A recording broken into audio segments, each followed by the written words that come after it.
కూటమి ప్రభుత్వం ఏర్పడిన తర్వాత ఏపీ అభివృద్ధి దిశగా ప్రయాణిస్తుంది. ఉత్తరాంధ్రకి విశాఖ స్టీల్ ప్లాంట్ అనేది ఒక మణిహారం లాంటిది. మాజీ సీఎం జగన్మోహన్ రెడ్డి స్టీల్ ప్లాంట్ని ప్రైవేట్ పరం చేయాలని చూశారు. ప్రధాని నరేంద్ర మోడీ విశాఖపట్నం స్టీల్ ప్లాంట్ పునరుద్ధరణకి తగిన చర్యలు తీసుకున్నారు. రాష్ట్రంలో కూటమి ప్రభుత్వ నేతల కృషే స్టీల్ ప్లాంట్ని కాపాడింది. స్టీల్ ప్లాంట్పై జగన్మోహన్ రెడ్డి ఎన్నో కూటీల ప్రయత్నాలు చేశాడు. కూటమి ప్రభుత్వం వచ్చిన తర్వాత నరసరావుపేటలో అనేక అభివృద్ధి పనులు ప్రారంభించాము. రాబోయే రోజుల్లో నరసరావుపేట మరింత అభివృద్ధి చెందుతుందని అన్నారు. అదాని గ్రూప్కి అమ్మేసేసి డబ్బులు చేసుకుందాము.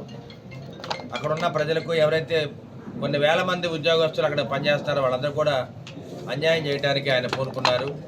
మరి ఇటువంటి కార్యక్రమాన్ని గడిచిన 5 ఏళ్లుగా తెలుగుదేశం పార్టీ నాయకులు, కార్యకర్తలు, ఉమ్మడి కుటుంబ నాయకులు అందరూ కూడా పోరాటాల ఫలితంగా ఉక్కు ఫ్యాక్టరీని మరి ప్రైవేటు పరం కాకుండా మనం ఆపుకోవడం జరిగింది.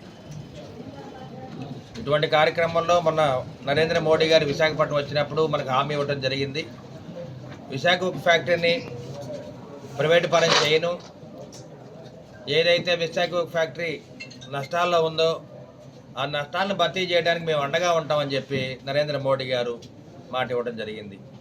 ఇటువంటి పరిస్థితుల్లో తెలుగుదేశం పార్టీ నుంచి నారా చంద్రబాబు నాయుడు ఆధ్వర్యంలో మరి తెలుగుదేశం పార్టీ రాష్ట్ర అధ్యక్షుల ఆధ్వర్యంలో ఢిల్లీ వెళ్ళి ఏదైతే విశాఖ ఉక్కు ఫ్యాక్టరీని కాపాడుకుందామనో మెమోరాండం ఇవ్వడం జరిగింది.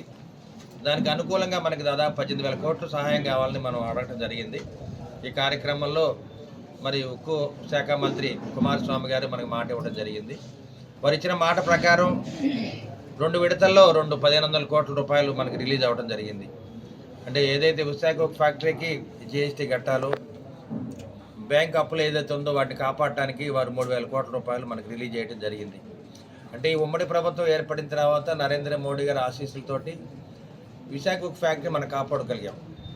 అంటే ఇదంతా కూడా తెలుగుదేశం పార్టీ ఆధ్వర్యంలో చంద్రబాబు నాయుడు గారు, పవన్ కళ్యాణ్ గారు ముందుండి ఏదైతే ఆంధ్రుల హక్కు విశాఖ ఉక్కు అని మనం ఆ రోజుల్లో 1960 నుంచి దాదాపు 77 దాకా ఉద్యమాలు చేయడం జరిగింది. ఎంతోమంది కాల్పుల్లో చనిపోవడం జరిగింది. అదేవిధంగా ఆ రోజు మరి తాటికొండ ఎమ్మెల్యే అమృతరావు గారు పోరాట ఫలితంగా దాదాపు 21 రోజులు నిరాహార దీక్ష చేయడం జరిగింది. అదేవిధంగా దాదాపు 32 మంది మరి ఎవరైతే యాజిటేషన్ చేశారో వాళ్ళని చంపేయడం జరిగింది. ఇందరి పోరాటాల ఫలితంగా ఆంధ్ర హక్కు విశాఖ ఉక్కు అనే కార్యక్రమాన్ని మనం ముందుకు తీసుకెళ్లి విశాఖ ఉక్కు ఫ్యాక్టరీని 1971లో శంకుస్థాపన చేయడం జరిగింది. 1980 నుంచి మరి ప్రొడక్షన్ మొదలైంది. అప్పటి నుంచి కూడా కొన్ని వేల మంది ఉద్యోగస్తులకి మన ఉద్యోగాలు ఇవ్వడం జరిగింది.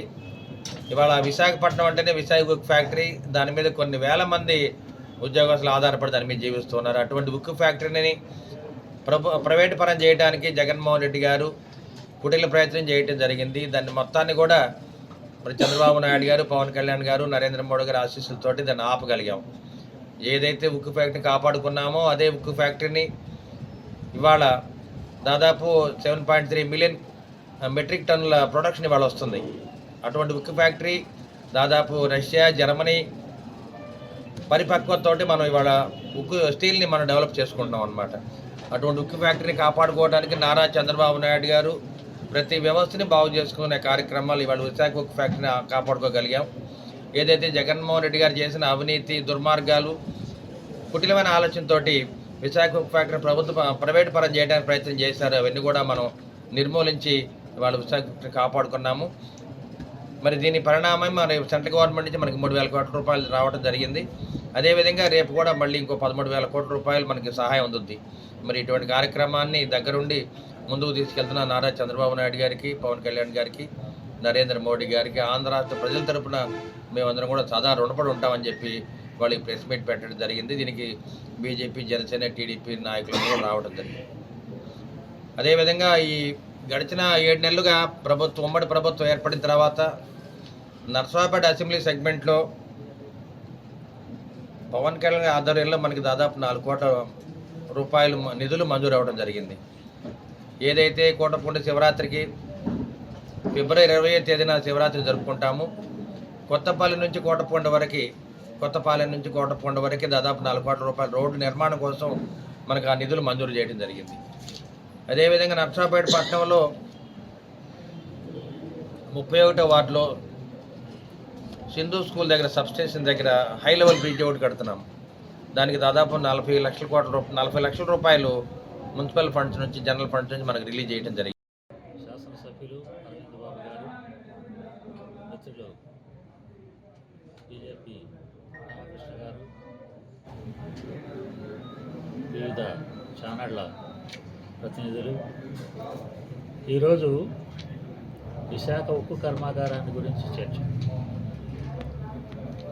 నేను విద్యార్థిగా ఉన్నప్పుడు 1966లో పెద్ద యాజిటేషన్ జరిగింది. విశాఖ ఉక్కు ఆంధ్రుల హక్కు అని చాలా పెద్ద యాజిటేషన్ చేశారు.